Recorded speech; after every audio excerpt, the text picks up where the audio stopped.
Hey everyone, welcome to Handing the Shame Back. As always, there's always a trigger warning on these. It's simply because we do talk about sensitive issues and child sexual abuse is clearly one of them. So if you find you get triggered, please go switch off, go to the show notes below and have a look at where you can go for resource and support. So it's my privilege tonight to introduce to you Mark Attwood. So Mark's been around for a few years now. He's a survivor, obviously. He wouldn't be on the show otherwise. He's a poet and he's also what I consider a light bearer. So he's here to help change things, and great to have you on board, Mark. Welcome, kia ora. Oh, is that a Maori word? That's hello. Yeah, that's Maori. Yeah. It's good to see you again. Hello, Glory. How are you? Hello. Good. So yeah, lovely to return the favour actually. But I'm so pleased you're joining me tonight because it's morning over there for you. But I've just done the school runs and cleaned the house and done all that single dad stuff. Oh, good for you. Well done. So look, just so our survivors get a wee bit of an understanding of you and your journey, every story is different, every survivor story is different, and this, the objective for this show is to actually just give support and a sense of unity and solidarity for our fellow survivors out there. So be good to know kind of your story, what you're prepared to share, and how you've managed to get through that and emerge. Yeah. Well, I was I call it moderately abused by a doctor when I was about 10 because I had what did I have? I had constipation. Mm-hmm. And the doctor was part of a religious cult in our village where I grew up. Mm. And that religious cult was founded by a guy called Noel Stanton. Noel Stanton was a horrific paedophile who raped my dad when he was 10 years old. And he was a lay preacher at the church in the village where I grew up. And my dad's version of events, the version of events that I grew up with my dad was very different to what I found out later actually happened. And that was that my dad's version of events was that this lay preacher at the vicarage after a Sunday service had tried it on with him, and he tried it on with all the boys. That's what my dad told me when I was a kid. And my dad punched him in the bollocks and ran away. But I found out later that's not what happened. And I think this led to my dad's lack of faith. And a week before he died, when he was 37 of a brain hemorrhage, and the week before he died, he stood at the top of the stairs and he said, I don't think there's a God. I think we just come here and then we go, and that's it. Wow. And that was really and then he died, and I switched off his life support machine when I was 17, which led me to become an atheist for about 20 years, to be honest, because I just couldn't believe how hard life was. Yeah. Why that would happen. And so this doctor was sorry, I've got some beeping things. That doctor was part of this religious cult, which was known as the Jesus Fellowship. And it's funny how this all interweaves with all sorts of things that also led to the suicide of my first love at the age of 28, because she was the daughter of a woman that had joined this cult in the 60s, and that her being involved with this cult basically led to her suicide. Wow. And I don't know whether there was abuse with her or not, but looking back on it, I think there probably was. And that cult itself got closed down only about 5 years ago because of the sheer volume of abuse cases against it, and the whole cult closed. I mean, this went from nothing in the mid 60s by the time I was born in '69, and I was growing up in the '70s, it just spread. You know, it took over the village. They bought farmland, they bought big houses, they had so much money. They had a clothing store chain. They had a Whole Food store chain. They had, you know, they were just making, because it was like a communistic place where people would come and join the cult, and they'd have to hand over all their income to it. And then they, you know, the kids in the school that I was at, we used to take the piss out of them as kids, because they all wore these shit clothes. Because they'd go down on a Sunday and there'd be a pile of trousers and a pile of jumpers and a pile of shirts, and they had to pick from these piles of Yeah. secondhand clothes. I mean, it was a crazy, crazy place. So I was born in the middle of a paedophile cult, basically. And later on in life, when you know, when you have adult conversations with your mum and your grandparents and stuff like that, I mean, I remember saying to my nan when she was about 80 something, and I said, "Nan, what you knew what happened to your son, as in my dad?" And she went, "Yes, I did." And I said, "Well, why didn't you do anything about it?" Because I was indignant with rage, and I still am, and you know, that's why I do what. That's the only reason. The only reason I'm online is because of this, Mm, because of the children.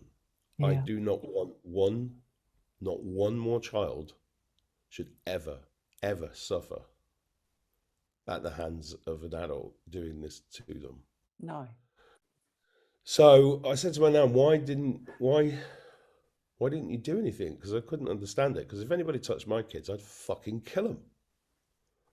It's the only thing I would kill anybody for. Yes. And she just looked at me and she said, because we were scared. And then I realized how this system works. You know, when you look at Jimmy Savile, high profile monster, Yes. Yeah. right? People were terrified. People are terrified.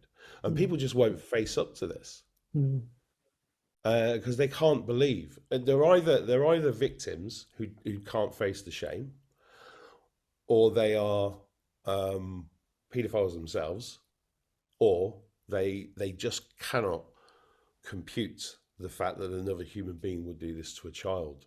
But it's the one thing we have to face up to. It's the most important thing. It Oh, is the most important thing. This yeah. whole fucking planet is run by satanic pedophiles that are probably not even human. Well, Right? the problem is that because good people, most good people, don't want to believe this sort of thing goes on, Mark. There's almost I call it the silent endemic. There's a kind of silence around it, because if it's not discussed, then it can't be happening. But That's interesting you say that, Gloria. Sorry to interrupt you, but yeah, I've had this argument for years. mm, Right? I've had people say to me, "Why are you talking about this stuff? You know, this is an inside job, it's all spiritual, right?" Which it is, but unless we face this, because that's the world we're living in, Satan's world, mm. or we have been.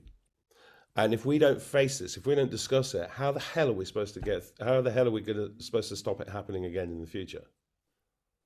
Well, Sorry to be. exactly, and I think, you know, normalizing conversations around this.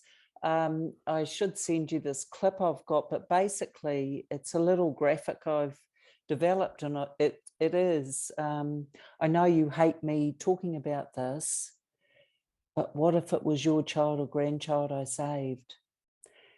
And then suddenly it changes. So I think we have to normalize these conversations, and they have to become more overt. And Mark, part of the reason I'm so thrilled you're here tonight is because we've got some beautiful male survivors out there, and we know in New Zealand and potentially across the world, one of the statistics I often quote is up to 1 in 3 adults, including males, men, have experienced some form of child sexual abuse. That's untenable. That cannot continue. And I think for men, I'm hazarding a guess here, the shame is so great and the words are just almost impossible to express. And I guess I just love your kind of input on that. How can we help our men out there to find the words to even share with a trusted mate or a partner? Well, I want to share a story with you. Many things have happened to me over the last 53 years, but because of my internet marketing background, I got involved with a £200 million lawsuit against a element of the Catholic Church in England. There was I met a group of survivors who were in their 60s and 70s who'd never told a soul since they were 5, 4, 7 years old. And I listened to their testimonies, and I never cried so much in my entire life. Mm.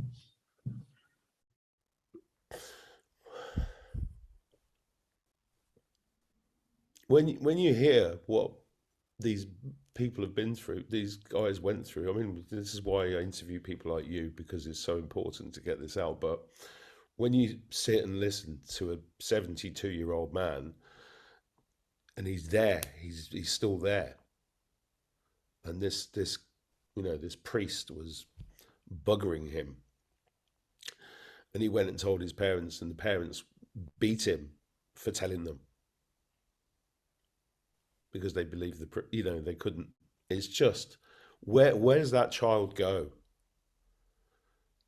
The priest that everybody says is like this important person who's head of the school is buggering him in his study, and the parents, who the most trusted people in his life, beat him up. Yeah. And I heard that multiple times, and then these guys it was horrific. And this is what this is what drives me to do what I do, because that cannot happen again. This planet is horrific. It's horrific, and men. I'm a man, so when I found out about my dad, I couldn't believe it. And it makes sense why he told me the version that he told me, but he couldn't tell anybody either. And his parents, they didn't beat him, but they didn't do anything because they were so scared. Yeah. And this has to stop. So, thanks for sharing that, Mark. But I can see how that would have been a pivotal point in your life, and has led to kind of the passion and the kind of endurance to keep working with this. But do you know what? Do you know what else is that when I spoke to my nan about this, she then told me about being raped in the hospital. She was raped. And then I realized most of my family had suffered some form of sexual abuse. And it dawned on me, pretty much everybody in the world. You say it's 1 in 3. You just said it was 1 in 3. I think it's more. Some kind of sexual abuse. Well, and it's got to stop, but there's a huge wall of silence out there, and I see it as coming from two distinct places. One is obviously the perpetrators and the pedophiles and their gatekeepers, but the other is the survivors, because when the survivors finally find the courage to speak, look what happens to them. They're either re-abused or re-traumatized because they dared to speak out, or they cannot speak because the shame is so powerful. And shame is such an insidious little beast that it has a way of creeping in and even shutting down the most strident of us at times. So this is a massive, massive issue. And I think until the day I die, I'm going to be advocating and doing this work. Or they go on to abuse themselves because of what happened to them. And then they're locked. And that's what happens, I think. I mean, I think people get locked in. And that's what it's all about. The ruling classes of this world do this deliberately and encourage it. They don't, I had I've known lots of people over the years, and I remember listening to a guy. I found this. I'm not going to say who he was, but it was a person that was involved in my life who was shunned by his family because he was drinking, he was aggressive, so he got shunned. He got cut out of his family, and then I started digging into his life a little bit, and it turns out that he went to the seminary when he was like 9 years old. Oh, And then I was like, well, I said to his brother, I said, well, obviously he was abused at the seminary. That's why he's the way he is. And they were like, no, of course not. And I was like, no, seriously, think about it. The seminary, for people that don't know, is where parents send their children to become priests in the Catholic Church. And it dawned on me that paedophilia within the Catholic Church is not just a thing, it's actually part of their system. It's part of the Catholic Church. Now, I wasn't brought up a Catholic, but I remember going on a train to Lourdes, the place in the south of France, yeah. which is The a big holy Mecca. it's a big pilgrimage, Yeah. and I was on this train from Liverpool to Lourdes in a carriage full of priests when I was 21, and I was a brancardier, which means that I was there to help push wheelchairs around for people that wanted to be healed, and I was there for a week. And those fucking priests that I was sat with were so fucking weird, right? Even as a kid, I got married in a Catholic church to a Catholic. And I remember walking in, like I felt ill as I walked in, and I went to church with my family, my wife's family, a few times, and I was looking. I remember looking at the priest, going, "This guy's so fucking wrong. Everything about him was wrong," and everybody, hundreds of people, like clapping and shaking hands, and I was like, "What the fuck is going on?" And what I've since learned is, you know what I Sorry. mean? I was You like, know, I was like Damien in the film Omen, like he didn't want to go in the church. And now I understand. As a kid, I thought it was because I was bad. It wasn't. It was because I was good, and I didn't want to go near these fucking wankers, right? And I used to have I had massive arguments with them about. I was like, I'm never going there again. Please don't make me go there again, please. I'm 33 years old. And I'm saying, please don't make me go there. I'm not doing it again.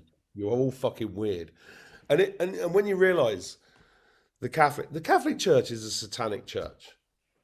I was born I don't mean and bred as a Catholic, and I don't mean yes. Catholics are satanic No, necessarily. I'm not no. saying people go to Mm. church, but the church itself is evil beyond belief. All of them are. In Islam, when they pray I lived in Morocco for years. They all get down at 3 in the afternoon, whatever, and they all point towards Mecca, right? And they all give prayers and they all give their energy to Mecca. What's in Mecca? It's a black cube, and they all walk around it like this. What is that black cube? That black cube represents the hexagonal storm on Saturn, right? The black cube, you will find it outside every financial institution around the world. What is it? It's Saturn, which is Satan, right? And they're giving their energy. The whole planet is giving its energy to Satan all the fucking time, and paedophilia is the glue that holds everything together. Can you let me share screen, please, Gloria? Because I want to share a poem, if I can. Yeah. That's why God gave me this poem. And this poem has been read out at SRA rallies around the world. It's been viewed over 1 million times, at least, online and different channels. We see you. The scales have fallen from our eyes. The veil has drifted down from the sky, meandering firmly, finally revealing your depth of depravity. That's fear you're now feeling. We see you. Your demonic bloodlust laid bare to see, the statue of filth on the BBC, the prince and the madam, the crisper spy, the islands of horrors in the ocean lie. We see you. 1 billion souls stolen over the years. You hid them deep down to drown their tears. Perfect and innocent, God's own creations, mutilated by your sick machinations. We see you. Vlad the Impaler and his vile descendants, fleeing the palace from the 5D ascendants. The virus distracted, but gave us the time to peel back the layers of your heinous crimes. We see you. Run, run as fast as you can. Back for more orders from the Phoenician clan. Out of White Rabbit, the looking glass cracked. Tipping point reached, odds against you now stacked. We see you. Pizza and hot dogs, pasta and sauce. Your sickness decoded your lack of remorse. Our slumber is over, our eyes not wide shut. For the children of Haiti, a knife to your gut. We see you. Ascension is powered by the light of the flare. Scramble like rats to the ruins of your lairs. It's over, it's over. Save our children, we cry. Revealed, reviled. It's your soul's time to die. We see you. The whole thing triggers me. It's me, yeah. That poem, though, if I died tomorrow, that poem is my legacy because it was a statement to these fuckers. Yeah. And if I did nothing else, that poem is, yeah. So, Mark, you breathe, you do what you need to. Love to you, my friend. Look, you can even see the washing in the background. Look, I don't care. There you go. I don't really care. I could show you mine, but hey, we're not comparing. I think for it. Stop. Yeah. Stop. So even voices like ours, you know, we're changing things one little conversation at a time, and it's conversations that weren't being had even as recently as 5 years ago, you know. So there is a bit of a groundswell. I guess just to bring it back a little bit, when you're thinking about, you know, yourself, you're age 10 at the doctor's, you went for some blockage issues, my attempt at humour, blockage issues, and obviously he decided... I thought you said a block of tissues. It's my Kiwi accent. Yeah, I know it is. And yeah, I guess I'm just wondering for our men out there, they're looking at you, Mark, and thinking, okay, so you've been... They're thinking, who's this blubbering idiot? Yeah, no, you see, you give permission to other people by being real. I know. That's why I'm doing this. That's Good. why. That's why I interviewed you. That's why I interview everybody that I can find that has the guts, because you amaze me with your courage, and you know, I'm looking on my desk here. Your book's here somewhere. Here it is. I'll just show you that this did arrive from New Zealand. Oh, I haven't had the courage bless. to read it yet. Please do. I will. I will. It takes me time. Have you not noticed every time we try to talk, I know. I've got a reason for not speaking to you. I'm like this. Sorry, I can't do this. I mean, there's always a reason. It's not me deliberately doing it, but No, I even know, and I think, Mark, we've got to do this. So there's a even, reason. But even but today, I was late. yeah, that's okay. At least you're here, buddy.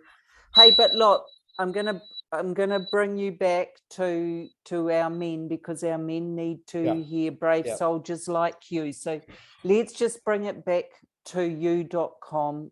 Obviously, what happened with your dad, and then of course, possibly you were a similar age when things started happening to you. But I guess as we're looking at that, and we know the numbers, Mark, and we know it's bigger than people want to believe. My I guess what I'd love for you to be able to share is, we're not comparing. We're not allowed to do that. Each survivor story is different, and the impact is what it is. But what would you say if you were giving advice to our beautiful men out there who are trying to come to terms with this, and perhaps even talk to anyone about it? What would you say has helped, or what could help? Well, that's a good question, and loads of things are going through my mind as you were asking it. When I think about these men these men that gave their testimony that I heard, Yeah, they were hoodwinked. They were hoodwinked into thinking they were going to get justice because they trusted somebody, and that person trusted somebody else, and the person that they trusted that trusted somebody else, that person was Illuminati. um, And what I observed was the controlled demolition of its of this legal case where nobody got any justice, and this is what triggered triggered me. I mean, it really opened my. I mean, I think God puts us on these paths in order for us to observe and see and experience things, yeah, so that when we're called, we have enough experience of the way that this world works in order to do the job that we've got to do in order to get rid of this. And that's what I think. That's where I think we're at right now. So, you know, part of my personal journey has been to go online and talk about these issues amongst many other issues. But this is the fundamental issue for me. You know, this is really what all of this is about. This whole last 2 years is really all of this coming out and coming to a head, because it's the final battle that we're in against so these. yeah, So I'm trying to answer your questions, right? okay, yeah, So one of the things that I've been teaching people is the time for being an observer is over. It's now the time to speak out. And one of the things that I teach people is, let's use their weapons against them. Now, YouTube is a weapon. Google is a weapon. They weaponize things against us. So let's use it's like Aikido and Judo. I did Judo when I was a kid. You always use the enemy's power to, you reversed it. You used it against them. And that's what I believe we should be doing. And I believe that everybody that's suffered anything should just, if we flooded the internet with voices of people just saying, I don't care what my family thinks about me, I don't care what my colleagues think about me, I just don't care anymore, because it doesn't matter, right? The past is gone, and right now I'm going to stand up and speak. So what I would implore everybody who's been a victim or a survivor of any of this is to speak out. Is to speak out and not give a shit what anybody thinks. I know some of my family members might watch this and they'd be like, "Oh my God, how can you say that? How can you? How dare you know? How dare you say that? How dare you drag our family's name through the mud? Fuck them, right? Write a book. Write a book on YouTube. Yeah. Go in the local paper. Hold a meeting. Do something. We have to expose this, and it only it only gets exposed when everybody starts speaking out, and people like. Okay, but Like, I'm gonna challenge you. I mm, I agree with you, but I have to, and as I know you do, have a deep, heartfelt compassion for yeah, our less resilient yeah, survivors who struggle to share this or speak of it because the shame has got them in its grip. What can they do, Mark? What's a first step? What helped you, I guess, what was a catalyst or some things that helped you to initially find the courage to speak? Because it is courage.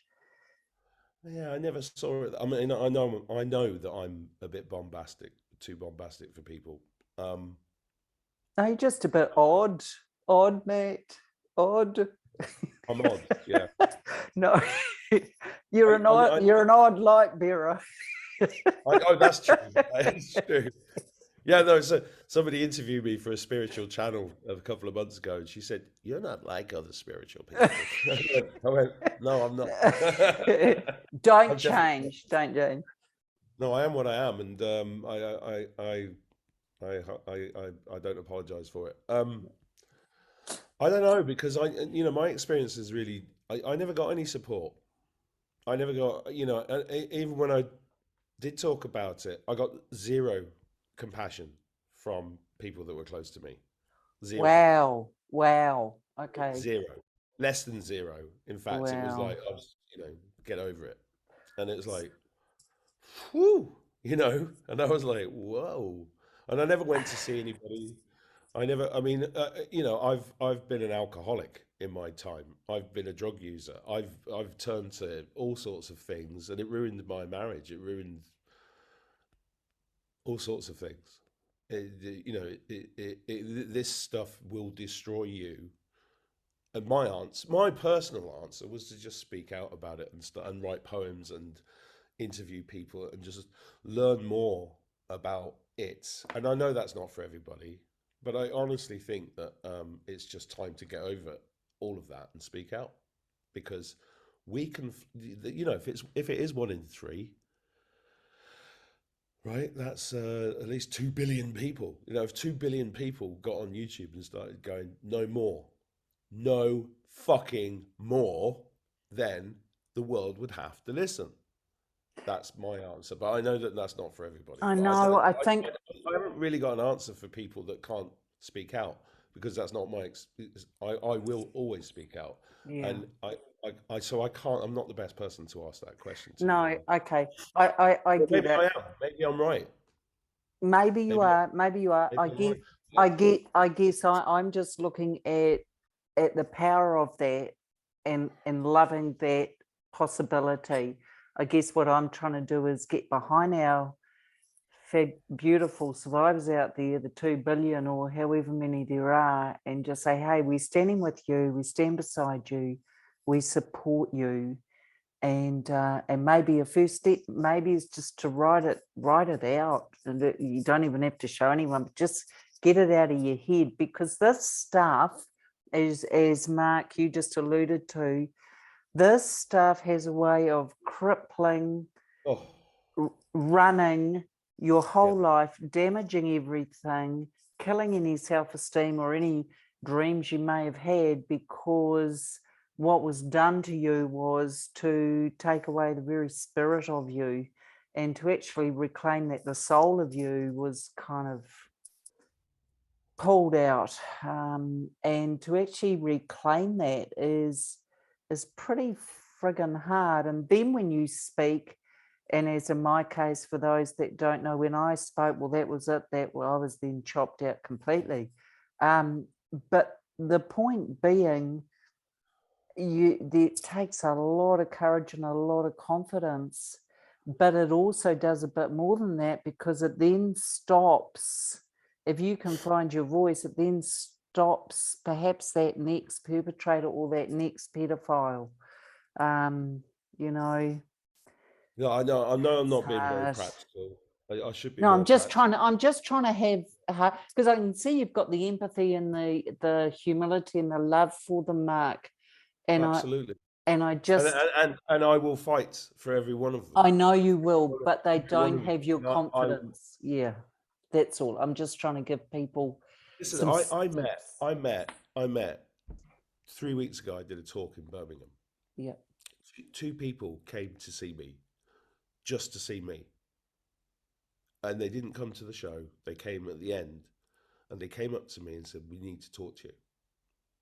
And I was like, "What? What about?" And anyway, the next day I met them. And they were both SRA survivors. And one of them told me how she was punished by her parents because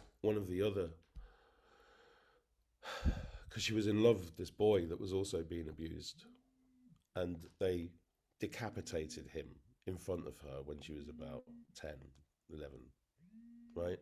Right. This is what drives me. I will stand up and fight for all of you. Yeah. But I really think we have to speak out. If you can find the courage, yes, write it down. Go and do a past life regression. Go do a soul retrieval. Because this is what it's all about. It's all about our souls. This is what it's all about. It isn't about sex. It's about our souls, right? And they've had dominion over our souls as a collective for way too long, and that time is done. It's over, right? And now is the time for us to reclaim our power. And if you just, as you said, writing it down is the beginning. But then, I've been very fortunate actually to have hundreds of healers come across my path over the years. I mean, I was suicidal 4 years ago, and healers just came out of the blue, right, and really helped me to get the strength to do what I've been doing. And I think but you've got to open the door, and then allow God to heal you and show you the way, because God will do that. God has got your back. Call in Archangel Michael. If you don't, I said I was an atheist for 20 years. I called in Archangel Michael before this chat today. I was in the kitchen calling him in. I felt it. I've got an amazing relationship with him now, and he's real, or the energy is real, and it will help you. It will give you strength. Find, go to those places that you go to, those dark rooms with the doors locked, and open the doors and face your demons. This is what I've had to do, is just face my demons and keep facing my demons. And I'm not a normal I know I'm a weirdo, because I just jump in front of the bus. I literally jump in front of the bus, and I'm like, "Come on then, run me over, you fucker." And then, somehow I'm still here. Bring it on, bus. Bring it on. Yeah. I fell out of an aeroplane when I was 19. I'm an idiot. No, but we need idiots. Yeah, we do. Can you see them behind me? Yeah. Beautiful. We need that power. So the spiritual power. So you're doing it, mate. We've got, if we can bring in some spiritual power, releasing it on the paper, maybe a trusted friend. I think sometimes when people share it with loved ones or people they trust, they can get re-traumatized. So that's always a bit of a fear, isn't it? And is there something, Mark, because I'm not a man, I know that will shock you, an audience. So I don't get this, but I have heard several times that sometimes for men, it's the gay thing is then thrown at them, or why did you let it happen? That's know. that's yeah, that's a really good point actually, because yeah, that's triggered a memory for me.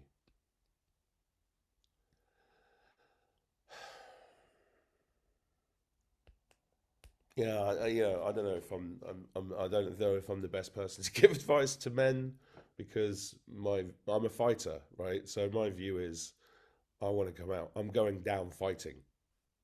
And my other view is that this is the end times that we're in right now, and there's no time for messing about Yeah. anymore.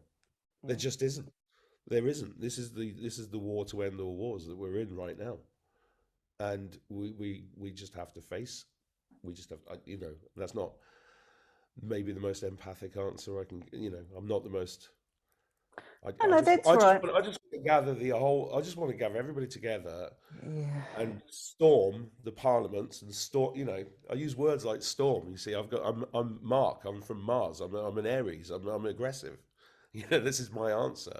But I know it's not necessarily the right answer for Oh, most. no. I think we need all sorts. I just see a lot of dear broken little souls all over the place, and I just want to help them. And No, you do, and that's brilliant.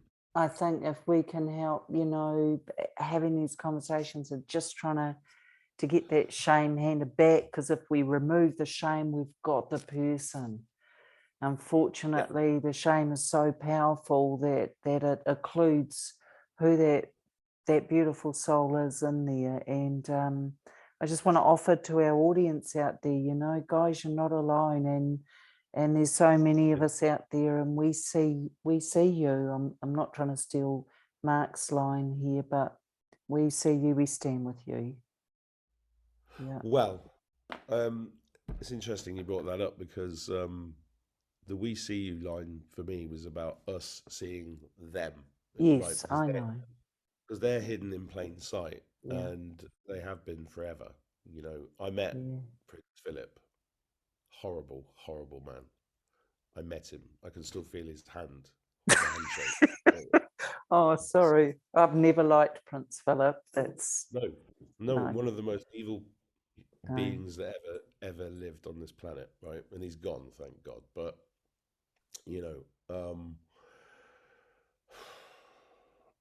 but the reason I'm saying that is because I wrote another poem called "I See You," and the poem "I See You" is for the rest of us. It's for us. Okay. Have you ever seen that poem? I don't think I've seen that one. Right. Well, as I'm on your show, I'm going to play it. Is that okay? Thank you. Because this is my best answer to your question, I think, actually. So this is for all our beautiful survivors out there? Well, it is. It's for everybody that's yeah, it kind of is, yeah. Am I sharing my screen? Well, I didn't stop it, but sorry, let's get in there. Just wondering. Okay, here we go. Oh, there you go. So this is for everybody that's ever been an outsider, or anybody that's ever suffered, and this is a poem of fortitude for everybody that's suffered in this world, basically, because the victory is ours.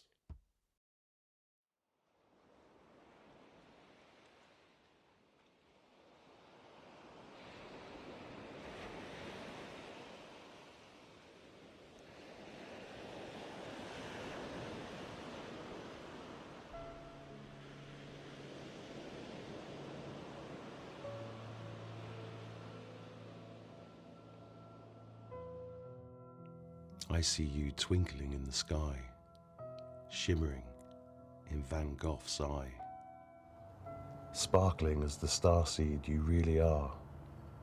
You've come so far. Born onto the facsimile earth, all memories erased. Not one iota of your talents, of the children you once raised.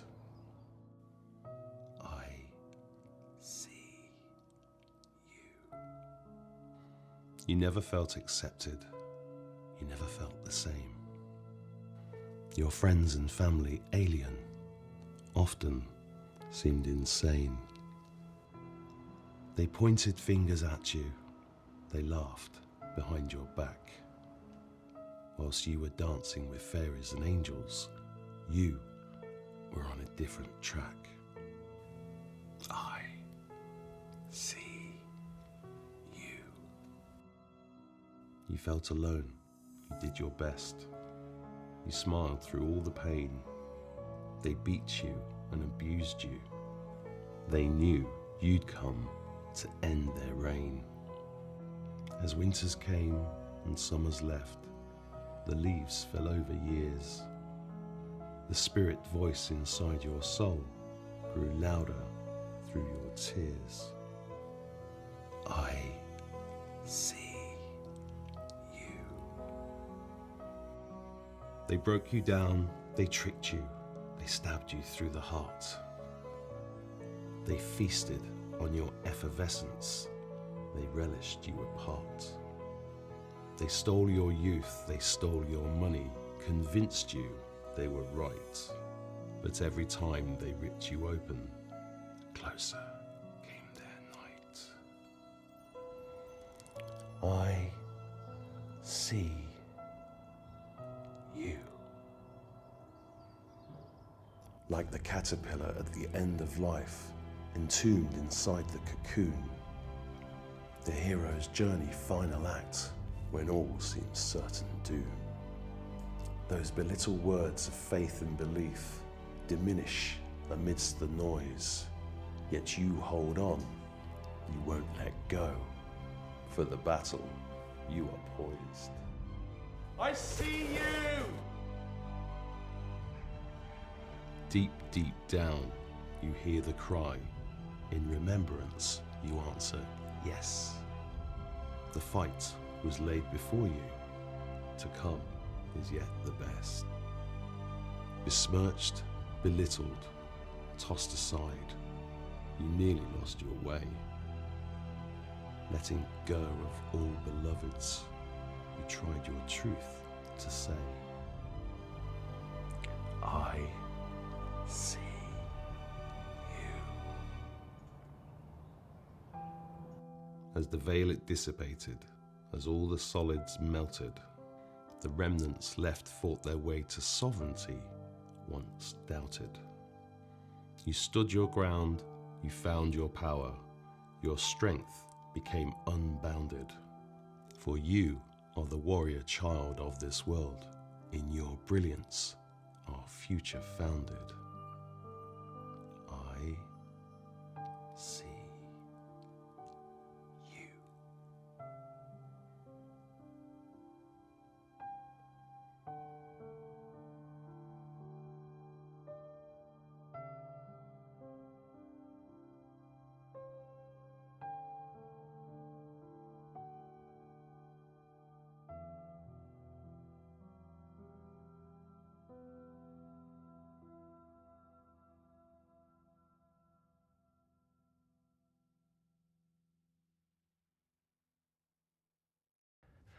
Don't ever make me run up a fucking sand dune for a fucking poem again. You. Yeah, it always makes me cry. Yeah. You know, that's to give some strength to people. You know, yeah, sorry, I'm blubbering mess now. It's okay. You're allowed to be. It's just emotion. I know, it's good. It's a It's therapy good. session. Yeah, that'll be £120, thanks. Hey, read the book. No. Yeah. But look, I value this because this is a gift as well. It's about us being real and you know what is real and what's authentic, and the fact that for all of us there's emotions that are going to be surfacing all the time. I know when I first saw that poem, I cried as well. because it's so beautiful and it just touches your heart. And for all you amazing survivors out there, I hope it touched you, because Mark wrote it for you as well, all of us. While I was listening to that, I was remembering, those people that have been abused were.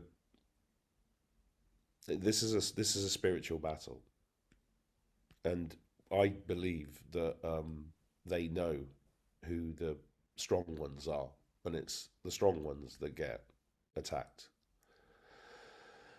because they want to diminish our power, our spiritual power, and it is time for us to take that power back, basically. Yeah. But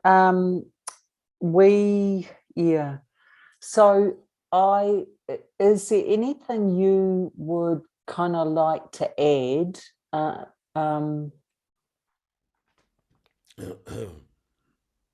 Anything else you can think of, Mark? You really should be writing more poems, FYI. Well, I'm doing my best. Chop, chop. we see you, I see you. Come on, we need more along that. There's loads more. Go to the markoutwoodshow.com. There's about 30 of them. Yeah, I know. These things, they come when they come, and I can't not do them. And it's beautiful the way that they come together. And it's not about me. None of them are about me. I mean, they kind of are, but they're not. I mean, I'm just a channel, basically. I channel these things, and because the pen is mightier than the sword, and that's our greatest. Well, I'm not saying the pen's our greatest weapon, but we are really powerful. Yep. They know that, which is why this is why the demonic entities and the AI and everything come through these people, possess these people to do these things to us, because it's all about dominion. Okay, and sexual abuse is the glue. It's the number one thing, right? And we are immortal souls, right? We cannot die. This version of us will die, but that we're not going to die. And we're this is it. We're in the end of days now. This is it. This is the time. They are done. They're done. It's nearly over. We have won, right? And I want anybody that's watching this that is a survivor to understand we have already won, and we're watching it play out. And it's hard as hell, and I love you all. I really do.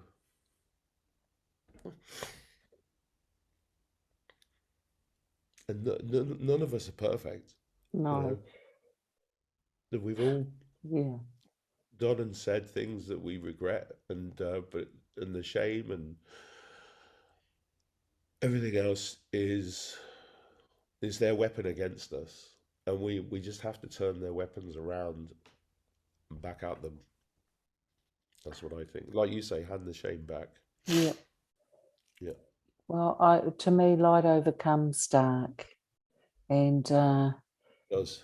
and there's such power in truth and in light, such power.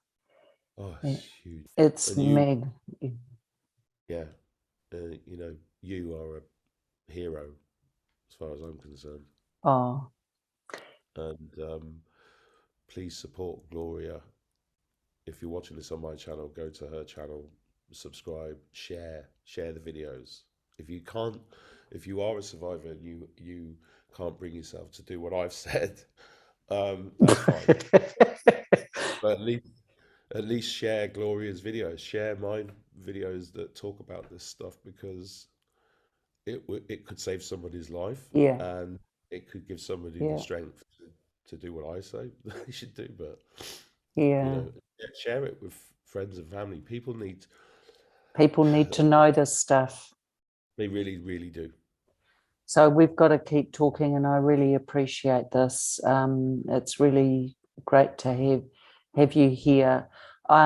So look, we're going to close out shortly. Mark, you'll stay on the line, obviously. But for you survivors out there, you know what?